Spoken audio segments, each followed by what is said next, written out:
नमस्कार, मैं हूं अर्चना यादव और आप देख रहे हैं मेट्रो मुंबई। जैसा कि हम सभी जानते हैं, अक्षय तृतीया ये एक हिंदू धर्म का पर्व है। लोग इसे बहुत अच्छे से अक्षय तृतीया में लोग समझते हैं कि इसमें क्या लोगों को करना चाहिए, क्या नहीं करना चाहिए। आज हमारे साथ स्टूडियो में मौजूद हैं पंडित राजेंद्र दुबे जी। आज हम इनसे बहुत सारी अक्षय तृतीया के बारे में जानकारी जानेंगे कि क्या क्या इसके कौन सा इसका शुभ मुहूर्त है, इसमें क्या क्या पूजा करनी चाहिए। तो सर, आपका बहुत बहुत स्वागत है। और मैं आपसे पूछना चाहूंगी कि ये अक्षय तृतीया का महत्व क्या है। जी, पहले तो मैं सारे व्यूअर्स को कहना चाहता हूँ अक्षय तृतीया की बहुत बहुत ढेर सारी आपको बधाई हो। आज हम जानने वाले हैं कि अक्षय तृतीया का महत्व क्या है दोस्तों। अक्षय तृतीया एक ऐसा पर्व है दोस्तों कि आप नाम से ही सोच रहे होंगे कि अक्षय तृतीया, अक्षय मतलब दोस्तों जिसका कि क्षय नहीं होता है, जिसका कि समाप्ति नहीं होती है। तो इसके महत्व के बारे में हम सबसे पहले जानेंगे कि ये इसका आज का दिन इतना बहुत महत्वपूर्ण क्यों होता है। तो सबसे पहली बात है कि परशुराम जी जो ब्राह्मण थे उनका जन्म आज के दिन हुआ था। अगर आप देखेंगे कि ब्रह्मा जी के जो पुत्र हैं उनका नाम है अक्षय कुमार। तो अक्षय कुमार की वजह से ही अक्षय अक्षय की जो तिथि ये शुरू हुई थी। उसके बाद अगर हम बात करें बहुत इंपॉर्टेंट, अगर हम देखें तो गंगा जो माता जी हैं जिसमें हम पाप धोते हैं, इसी दिन गंगा स्वर्ग से भागीरथी जी पृथ्वी पर लेकर के आए थे। कितना बड़ा दिन हो सकता है दोस्तों, ये आप सोच सकते हैं। त्रेता युग जो कहते हैं, त्रेता युग कब शुरू हुआ? तो त्रेता युग का प्रारंभ भी आज के दिन से ही शुरू हुआ था। और सबसे बड़ी बात की गणपति जी ने आज से ही महाभारत लिखना प्रारंभ किया था वेद व्यास जी के बोलने के ऊपर से। तो इतनी सारी खूबियां इस अक्षय तृतीया में हैं दोस्तों। अभी एक समाप्त नहीं हुआ है, इसके आगे भी बहुत सारी चीजें इसके बारे में हम बात कर रहे हैं कि शंकराचार्य जी जो थे, आदि शंकराचार्य जी, उन्होंने कनक धारा स्तोत्र का पाठ करके स्वर्ण की वर्षा की थी। वो दिन आज ही का था जब उन्होंने कनक धारा स्तोत्र का पठन किया था। अगर हम थोड़ा सा और आगे जाएं तो महाभारत का जो युद्ध इतना समय चला और काफी लोगों की हानि हुई उसमें, महाभारत का युद्ध भी आज ही के दिन समाप्त हुआ था दोस्तों। और अगर हम देखें तो जैन के जो तीर्थंकर हैं, सबसे पहले तीर्थंकर जो थे आदिनाथ जी, ऋषभ देव जी, उन्होंने 13 महीने का उपवास भी आज ही पारणा करके गन्ने के जूस पी करके समाप्ति की थी। दोस्तों ये साधारण दिन नहीं है, ये बहुत ही इंपॉर्टेंट दिन है। और इस दिन मैंने आपको बताया कि बहुत सारी चीजें हुई थी, इसीलिए अक्षय तृतीया एक साल में ऐसा पर्व है दोस्तों कि हमें जो भी चीजें हैं ये अब हम आगे देखने वाले हैं। लेकिन इसका महत्व हमने आपको बताया कि ये साधारण दिन नहीं है। यहाँ पर किया गया जो भी कार्य है उसका आपको अक्षय अक्षय फल की प्राप्ति होती है। जी सर, मेरा एक और सवाल है कि इसका मुहूर्त कब से कब तक का रहता है। अक्षय तृतीया का ये जो रहता है, इसका मुहूर्त कितने बजे से कितने बजे तक होता है। दोस्तों ये तो बहुत अच्छा अर्चना ने बात की है कि मुहूर्त, देखो मुहूर्त एक ऐसा बीज होता है दोस्तों कि बीज अगर हम समय पे लगा दें तो कहते हैं ना कि उसका वृक्ष भी अच्छा आता है। लेकिन अक्षय तृतीया के दिन मुहूर्त देखने की जरूरत नहीं होती है। लेकिन साथ में इसमें इस आज का जो पर्व है, वैसे तो हर साल आता है ये अक्षय तृतीया, लेकिन ये पर्व आज क्यों इतना खास होने वाला है? तो सबसे पहली बात है, इसमें त्रिपुष्कर योग आ रहा है दोस्तों कि जो भी पुण्य हम करते हैं वो 3 गुना बढ़ के वापस हमें मिलने वाला है। तो सबसे पहली बात त्रिपुष्कर योग है। उसके बाद में अगर हम बोलें तो सौभाग्य योग कहा जाता है। सौभाग्य योग बहुत ही इंपॉर्टेंट होता है, जो कि इसमें भी बहुत सारे शुभ कार्य किए जाते हैं। त्रिपुष्कर योग की अगर हम बात करें तो 5:45 से ये शुरू होगा अर्ली मॉर्निंग, और 7:45 तक ये पुष्कर की बेला अपनी रहने वाली है। साथ में मैं कहना चाहता हूं कि आयुष्मान योग जो है वो 8:03 तक सुबह के वक्त रहने वाला है। और सौभाग्य योग जो है ये भी बड़ा इंपॉर्टेंट योग है दोस्तों, ये भी आज ही के दिन मिल रहा है हमें। ये 8:10 से शुरू होगा और शाम के पूरा इवनिंग तक ये आपको देखने के लिए मिलने वाला है। तो ये पर्व बहुत ही शुभ हो जाता है। और सबसे अगर इस योग में त्रिपुष्कर योग जैसा योग मिला है तो इसका तो मैं कहना चाहता हूं कि बहुत ही बड़ा महत्व है अक्षय तृतीया के दिन में। ये जो मुहूर्त है दोस्तों, ये 22 तारीख का जो मुहूर्त मैं दे रहा हूं, ये शुरू होने वाला है 7:49 सुबह से शुरू होगा और अगले दिन मतलब 23 तारीख के 7:47 तक अक्षय तृतीया मनाई जाएगी। जैसे कि अभी हमें बता दिया गया है कि इस अक्षय तृतीया का महत्व क्या है, उसके मुहूर्त के बारे में बता दिया गया, लेकिन अब बहुत से लोगों को ये जानने की इच्छा होती है कि इस दिन क्या खरीदना चाहिए, क्या नहीं खरीदना चाहिए, और इस दिन क्या करना चाहिए। तो इसके बारे में भी आप कुछ बता सकते हैं?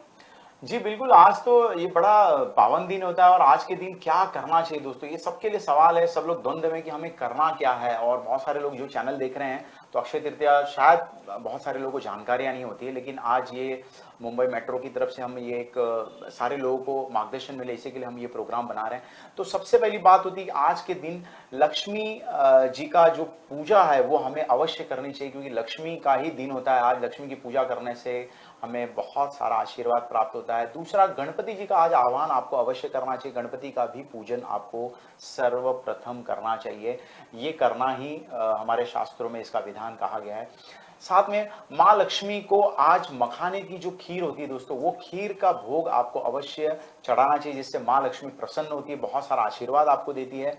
और मैं कहना चाहता हूं कि आज का जो दिन होता है वो दोस्तों हमारे पितरों को मनाने का भी दिन होता है। पितर जो हमारे रूठ के गए हुए हैं, काफी लोग जो अतृप्त होते हैं, जिनको पानी नहीं मिलता है, जो किसी कारणवश चले गए हैं, वो किसी की जो इच्छाएं पूरी नहीं हुई, तो वो इच्छाएं पूरी करने के लिए जो जातक है, उनके वंश का जो जातक है इस पृथ्वी पर, वो पिंडदान उनको अवश्य करना चाहिए। पिंडदान का आज बड़ा महत्व होता है, जिससे जिससे हमारे जो पूर्वज हैं वो बहुत खुश होते हैं, बहुत सारा आशीर्वाद देते हैं, और आपके जो रुके हुए कार्य हैं वो पूरी तरीके से अच्छे से बनने लग जाते हैं। तो मैं कहना चाहता हूं आज का दिन आपको थोड़ा सा जप करना चाहिए। आप आज के दिन आपको थोड़ा सा यज्ञ करना चाहिए, हवन करना चाहिए, माँ लक्ष्मी जी का आह्वान करना चाहिए, गणपति जी का आह्वान करना चाहिए। ये पर्व इतना शक्तिशाली है। जी, जैसे कि हमें ये भी बता दिया गया कि इस अक्षय तृतीया के दिन किस भगवान की पूजा करनी चाहिए, भगवान को कौन से प्रसाद भी चढ़ाने चाहिए, और ऐसे ये भी सवाल है कि भाग्य वृद्धि और धन वृद्धि, इनके उपाय क्या करना चाहिए? जी दोस्तों, अक्षय तृतीया के दिन बहुत सारी चीजें खरीदने का तो हमारा विधान है, लेकिन मैं कहना चाहता हूं कि सर्वोपरि है जो माँ लक्ष्मी जिसके अंदर वास करती है, वो होता है स्वर्ण धातु दोस्तों। इस तरह धातु का बड़ा महत्व है हमारे शास्त्रों में। इसलिए आपने देखा होगा कि सोमनाथ जो मंदिर था पूरा स्वर्ण से रचित था, है कि नहीं। और हमारे आज भी मंदिरों में सोने का बड़ा महत्व है, तो आज के दिन सोना जरूर खरीदना चाहिए, इससे माँ लक्ष्मी प्रसन्न होती है। उसके बाद जो लोग अगर सोना नहीं खरीद सकते हैं तो चांदी अवश्य खरीदना चाहिए उनको। चांदी भी अपने आप में एक शीतल धातु कही गई है। चांदी के साथ पीतल आता है, पीतल के बाद में तांबा जो धातु है बहुत ही पावरफुल धातु है, कांसा है। फिर कहते हैं ना कि घर के लिए बहुत सारी चीजें आप खरीद सकते हैं, घर का जो भी एक लग्जरी का आइटम होता है वो भी आज आपको खरीद लेने चाहिए। अगर आप कपड़ों के बहुत शौकीन हैं कि नहीं हमें स्वर्ण नहीं खरीदना है, कपड़े खरीदने, तो कपड़े खरीद सकते हैं, परफ्यूम खरीद सकते हैं। ये तमाम तरह की चीजें जो हैं आप वो खरीदने में सक्षम है, वो आप खरीद सकते हैं। लेकिन सबसे बड़ा महत्व होता है कि धातुओं का बड़ा महत्व है। आज के दिन में आपको स्वर्ण, सिल्वर, कॉपर, ये कुछ ना कुछ, और अगर आपकी कहते हैं ना कि अपनी एक यथानुसार हर एक व्यक्ति कुछ न कुछ खरीदता है, तो आपके पास अगर स्वर्ण की खरीदने की ताकत नहीं है, चांदी खरीदने की ताकत नहीं है, तो सोचेंगे कि पंडित जी हमारे लिए क्या, हम कुछ खरीदे नहीं क्या। तो ये चिंता नहीं करिए, आप घर के कोई ना कोई बर्तन, आज आप कोई ना कोई बर्तन घर के खरीद के लेके आ जाइए। कॉपर का लोटा हो गया, ग्लास हो गया, वाटी हो गई, चम्मच हो गए, तमाम तरीके के आज ला करके उसको हल्दी कुंकू करके अगर आप रखते हैं तो माँ लक्ष्मी बहुत प्रसन्न होती है। तो मैंने बड़ी आसानी से आपको बता दिया कि आपके पास जैसा भी पैसा है, जैसे भी यथासंभव आप जैसे हैं उस प्रकार की चीजें आप खरीदने में सक्षम होंगे आज। जैसे कि अभी आपने बताया कि सोना चांदी ये खरीदा जा सकता है, लेकिन ये भी आपने बता दिया कि जो लोग इतने सक्षम नहीं है कि वो सोना या चांदी खरीद पाए, तो वो बर्तन भी खरीद सकते हैं। लेकिन इसका भी क्या कोई मुहूर्त है, सोना चांदी खरीदने का या बर्तन खरीदने का, इसका क्या मुहूर्त है? जी अर्चना जी, तो आज एक एक अच्छे अच्छे क्वेश्चन कर रहे हैं। इससे तो मतलब लग रहा है कि आज काफी कुछ जानकारी आप सारे लोगों को मिलने वाली है। तो बहुत अच्छा क्वेश्चन है, और सही में कहा जाए तो अक्षय तृतीया के दिन मुहूर्त देखा नहीं जाता है, लेकिन लोग कहते हैं कि नहीं हम चौघड़िया को भी मानते हैं। तो उसके लिए मैंने कुछ मुहूर्त निकाले हैं अक्षय तृतीया में, जिसमें आप स्वर्ण या कोई भी धातु खरीदना चाहते हैं तो वो आप खरीद सकते हैं। ये मुहूर्त जो निकल के आ रहा है वो सुबह 7:52 से शुरू हो रहा है और 9:27 का एक मुहूर्त है। दूसरा मुहूर्त की बात करें दोस्तों तो दूसरा मुहूर्त की अगर हम बात करें तो दोस्तों 12:37 से शुरू हो रहा है वो, और 5 बज के शाम के 23 मिनट तक ये मुहूर्त रहने वाला है। शाम का अगर हम थोड़ा सा आगे बढ़ें तो 6:58 से शुरू हो रहा है और 8:23 तक ये मुहूर्त रहने वाला है। तो आप जाइए और आपका जो भी पास में जो भी शॉप है वहां पर से एक जो भी आप मैंने जो बताया है वो आप खरीद सकते हैं। स्वर्ण खरीदिए, तांबा खरीदिए, कॉपर खरीदिए, या कोई भी घर के बर्तन भी आप खरीद सकते हैं। ये मुहूर्त अपने आप में एक सिद्ध मुहूर्त है। तो भाग्य वृद्धि और धन वृद्धि इसके लिए क्या उपाय करने चाहिए? जी दोस्तों, सबसे बड़ी बात यही है कि भाग्य वृद्धि, दोस्तों बहुत सारे लोग मेहनत करते हैं लेकिन उनका भाग्य साथ नहीं देता है। बिल्कुल। और धन की इच्छा किसको नहीं होती, माँ लक्ष्मी किसको नहीं चाहिए इस पृथ्वी पर, है कि नहीं। बड़े से बड़ा व्यक्ति है तो वो सोचता और बड़ा हो जाओ, छोटा व्यक्ति चाहता है कि मैं और बड़ा हो जाऊं, है ना। तो इच्छाएं तो पूरी हमेशा चलती रहेगी जब तक जीवन है। तो इसके अंदर मैं कहना चाहता हूं कि कुछ ऐसी 7 चीजें आपको खरीदनी चाहिए जिससे माँ लक्ष्मी प्रसन्न हो जाए, भगवान विष्णु आपके ऊपर प्रसन्न हो जाए। तो ऐसी शास्त्रों में कौन सी ऐसी 7 चीजें हैं वो आपको खरीदनी चाहिए। तो सबसे पहली बात है कि मैं आपके कैमरे में भी दिखाना चाहता हूं कि ये जो है, ये इसको कहा जाता है माँ लक्ष्मी का मेरू यंत्र है दोस्तों। ये आप देख रहे होंगे तो ये खरीदना बहुत ही शुभ माना जाता है। आज के दिन शुभ मुहूर्त में अगर आप ये ला करके घर में इसको स्थापना करते हैं तो मान के चलिए कि माँ लक्ष्मी आपको बहुत सारा आशीर्वाद देती है। अपने आप में एक सिद्ध यंत्र होता है। तो ये यंत्र आपको अवश्य आज खरीद करके लेकर के आना चाहिए। इससे बहुत माँ की कृपा आप पे बरसती है। दूसरा मैं कहना चाहता हूं दोस्तों कि कहा जाता है कि ये एक आप देख रहे हैं लक्ष्मी जी का ये भाई भी है, इसे दक्षिणावर्ती शंख कहा जाता है। दक्षिणावर्ती शंख बहुत ही प्यारा शंख होता है। ये आप देख रहे होंगे जो दक्षिण भाग से खुलता है। ये आज के दिन खरीद के लाना, एक सौभाग्य में वृद्धि होती है, आपका भाग्य में वृद्धि होती है और बहुत सारा धन भी आपको प्राप्ति हो जाएगा अगर आप ये लेकर के आके खरीदते हैं। तीसरी बात कहना चाहता हूं कि आप लक्ष्मी जी की मूर्ति भी आप कोई भी चांदी की ले सकते हैं, पीतल की ले सकते हैं। ये लेकर के आना भी बहुत आपको धन में वृद्धि की मैं चाहता हूं कि ये भी एक माता जी आपको बहुत सारा आशीर्वाद देंगी। और उसके आगे अगर हम देखें तो दोस्तों मिट्टी का एक घड़ा भी आप खरीद के लेकर आ सकते हैं। मिट्टी का घड़ा भी एक सौभाग्य का सूचक है। ये घड़े को आप अच्छे से पानी भर के रखिए और उसमें पानी पीना शुरू करिए, तो ये भी आपके लिए बहुत ही अच्छा माना जाता है। कुछ लोग ये सारी चीजें हैं तो और क्या करें। तो सबसे बड़ी बात है कि अगर माँ लक्ष्मी की अगर आप पादुका भी लेके आ जाए, चरण भी लेके आ जाएं अगर आप, तो ये भी एक सौभाग्य में वृद्धि करता है, आपके भाग्य को वृद्धि कर देगा और कहीं ना कहीं आपके धन के जो रुके हुए कार्य हैं वो भी सुचारू रूप से चलने शुरू हो जाएंगे। राशि के अनुसार भी ऐसा क्या करें जिससे लाभ हो?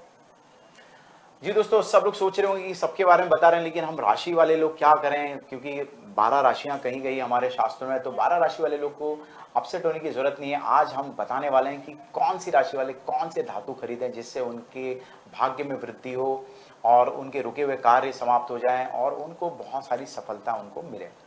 मेष राशि वाले और वृश्चिक राशि वाले, ये जो 2 राशि वाले लोग हैं दोस्तों, इनकी जो धातु है, ये लोग कॉपर अगर खरीद के लेकर के आते हैं, तांबे का कोई भी लोटा खरीदते हैं या फिर ग्लास खरीदते हैं या चम्मच ही खरीद लेते हैं तो उनको वृद्धि होना शुरू हो जाती है। दूसरा है दोस्तों वृषभ राशि और तुला राशि वाले लोग के लिए चांदी खरीदना बहुत ही शुभ माना जाता है। कड़ा खरीद लीजिए, अंगूठी खरीद लीजिए, या फिर अगर आप फीमेल हैं तो पैर की जो पायल होती है वो भी आप खरीद सकते हैं। ये सौभाग्य का सूचक माना जाता है। मिथुन राशि और कन्या राशि वाले लोग के लिए मैं कहना चाहता हूं कि कांसे का कोई भी बर्तन आप खरीद सकते हैं। कांसा के बहुत सारे बर्तन मार्केट में अवेलेबल हैं, उसमें भी लोटा मिल जाएगा आपको, तरह तरह के बर्तन अवेलेबल हैं। इससे भी आपके जो भी रुके हुए कार्य हैं वो गति होने शुरू हो जाते हैं। अब बचा दोस्तों धनु और मीन राशि जो बची हुई है। धनु और मीन राशि, इनका स्वामी गुरु है, तो आज के दिन आप लोगों को स्वर्ण का कुछ न कुछ खरीदना चाहिए। रेडीमेड स्वर्ण भी आपको मार्केट में अवेलेबल है 1 ग्राम का, वो भी आप खरीद सकते हैं। ये भी आपके लिए धन का आगमन करने जैसा है। अब जो एक राशि बची है वो है कर्क राशि। कर्क राशि का तो कहें तो दोस्तों चांदी इनकी खुद की प्रिय राशि है। प्रिय राशि का स्वामी जो है वो चंद्रमा है। चंद्रमा के लिए प्रसन्न होने के लिए मैं कहना चाहता हूँ आप चांदी का कोई भी चीज आज आप खरीद सकते हैं। ये भी आपके लिए बहुत शुभ है। और सबसे अंतिम राशि जो बची है दोस्तों वो है सिंह राशि। सिंह राशि वाले लोग के लिए मैं कहना चाहता हूँ कि स्वर्ण की चीज खरीदेंगे तो आपको बहुत धन लाभ होगा। तो दोस्तों इसमें मुझे लगता नहीं कोई राशि छूटी है। 12 राशि वाले लोग के लिए मैंने बता दिया है। आप अवश्य अपने राशि के हिसाब से धातु अवश्य ही खरीदिएगा। तो आज के दिन में क्या उपाय करने चाहिए या फिर क्या दान करना चाहिए? जी दोस्तों, कहते हैं ना कि आपने यज्ञ कर लिया, पूजा कर ली, लेकिन अगर आप दान नहीं देते हैं तो दोस्तों सारा चीज आपका व्यर्थ होने वाला है। तो इसीलिए दान में मैं कहना चाहता हूं कि दान, अगर आप दान जो देते हैं उस दान से आपके कई जन्म के कर्म कट कट होते हैं और समाप्ति की ओर बढ़ते हैं। और जब हमारे पुण्य उदय होते हैं, पुण्य कब उदय होता है? जब हमारे पाप क्षय होते हैं। तो इसमें आपको क्या करना है, एक कलश लेना है, कलश में आपको जल भर के, थोड़ा सा गंगा जल डाल के आप किसी भी ब्राह्मण को मंदिर में जाकर के आपको देना है। इससे बहुत सारा आशीर्वाद आपको मिलेगा। भगवान विष्णु को, जो लोग करियर में बहुत तकलीफ है, जिनको जॉब नहीं मिल रही या फिर प्रमोशन नहीं हो रहा है और बहुत परेशानी में रहते हैं हमेशा, वो लोग भगवान विष्णु के मंदिर में जाकर के उनको एक चंदन का टुकड़ा आप दान करिए और आपकी प्रार्थना बोलेंगे तो ये मनोकामना आपकी पूर्ण होगी। जौ, दोस्तों जौ को स्वर्ण के समान कहा गया है। आज के दिन जौ दान करना मतलब आपने स्वर्ण दान करने जैसा कहा जाता है। तो जौ का दान करना चाहिए, इससे आपको बहुत सारा आशीर्वाद मिलेगा। मिट्टी का जो बर्तन है दोस्तों, मिट्टी के बर्तन में आप किसी को भी मिट्टी का बर्तन अगर आप दान करते हैं तो आप मान के चलिए आपको बहुत सारा आशीर्वाद मिलेगा। मिट्टी के बर्तन में बहुत सारी चीजें आ जाती, घड़ा आ जाता है, लोटा आ जाता है, और पानी पीने का भी आज तो बहुत इंप्रूवमेंट हो चुका है। तो मिट्टी के बर्तन भी आप दान कर सकते हैं। आर्थिक जिनकी तंगी है उनके लिए भी मैं बहुत अच्छा उपाय बताने के लिए जा रहा हूं। आपको क्या करना है, आप कोई भी कुंभ लेकर के दान करिए, शक्कर का दान कर सकते हैं। पंखा आता है दोस्तों, गर्मी में बहुत लोगों को पंखे की जरूरत होती है, पंखा या छोटा सा आप फैन कोई भी आप दान कर सकते हैं, ये बहुत ही शुभ माना जाता है। छाता का दान करना शास्त्रों में कहा गया है, बहुत ही शुभ है। फल का दान आपको करना चाहिए, और सबसे बड़ी बात है, अनानास का दान करने से माँ लक्ष्मी बहुत ही प्रसन्न होती है। और सारी मनोकामना पूर्ण होने के लिए मैं कहना चाहता हूं कि आपको अनार का जो फल होता है वो दान करना चाहिए। दान की बड़ी विशेषता कही गई है, इसीलिए सारा उपाय करने के बाद में ये उपाय आप सारे लोगों को कर लेना चाहिए। जी देखिए, हमें उपाय के बारे में और दान के बारे में बहुत सारी बातें बता दी गई, लेकिन अब एक ये भी सवाल बार बार आता है कि इस दिन क्या नहीं करना चाहिए। तो इस बारे में भी आप जरा कुछ बता दीजिए कि इस दिन क्या नहीं करना चाहिए। जी देखिए, बहुत सारी चीजें होती है कि जाने अनजाने में हमसे गलती हो जाती है, लेकिन हमारा तो काम यही है कि आपको हम अवगत कराते रहें कि शुभ चीजें क्या आप लेकर के तो आ रहे हैं, धातु लेकर के आ रहे हैं। और कभी कभी लोगों को ज्ञान नहीं होता, लेकिन ये मेट्रो मुंबई अगर आप देख रहे हैं तो आपको ये नॉलेज जरूर मैं बता देना चाहता हूं कि आज के दिन आपको क्या सावधानी बरतनी चाहिए। वो सावधानी अगर बरतते हैं तो बहुत ही शुभ होगा। सबसे पहली बात है कि आपको आज के दिन प्याज और लहसुन, मांस, मदिरा का सेवन नहीं करना चाहिए। दूसरा, तुलसी के पत्ते अगर आपको तोड़ते हैं, जैसे आपके घर पे बहुत तुलसी, बहुत सारे लोग पत्ते तोड़ते हैं, तो आज के दिन तुलसी के पौधे में से पत्ता आपको नहीं तोड़ना चाहिए। तीसरी बात मैं बता देना चाहता हूं कि आज आपको भवन का निर्माण नहीं करना चाहिए दोस्तों। आज के मुहूर्त में भवन निर्माण का नींव नहीं रखी जाती है। चौथी बात है दोस्तों, शरीर और घर ये दोनों चीज ऐसी है कि अगर पवित्र ना हो तो गंदगी आ जाती, नेगेटिविटी आ जाती। तो आज आपको अच्छे से स्नान करना है, गंगा जल डाल के स्नान करना है, थोड़ी सी हल्दी डाल करके आपको स्नान करना है, और घर को गंदा नहीं रखना है, अन्यथा माँ लक्ष्मी रूठ करके चली जाती है। पांचवा उपाय है दोस्तों कि आज के दिन, आज अगर आप ऑफिस से घर की तरफ जा रहे हैं तो आज आपको खाली हाथ घर पर नहीं जाना चाहिए, ये अशुभता का संकेत होता है। तो कुछ न कुछ आप घर पे लेकर के अवश्य साथ में जाना चाहिए, कुछ नहीं तो फली लेकर के आप घर पे जाइए। और अंतिम में आपको मैं बता देना चाहता हूं कि जुआ लोग नहीं खेलने चाहिए आज के दिन। चोरी, जो लोग अगर सोच रहे हैं चोरी मतलब किसी को गलत सलाह भी है, एक प्रकार की चोरी, या किसी के ऊपर आपकी किसी सामग्री के ऊपर आपकी गलत दृष्टि पड़ गई, वो भी एक प्रकार की चोरी है। तो आज के दिन आपको चोरी हो गया, जुआ हो गया, और कोई अगर आपको कोई अच्छे से बात पूछ रहा है, कहीं जाने की बात वगैरह पूछ रहा है, तो उसको आप सच बताइए, झूठ नहीं बोलना चाहिए। ये सारी चीजों का आज आपको परहेज करना चाहिए, क्योंकि ये अक्षय तृतीया अपने आप में एक शक्तिशाली समय है, अच्छा पर्व है।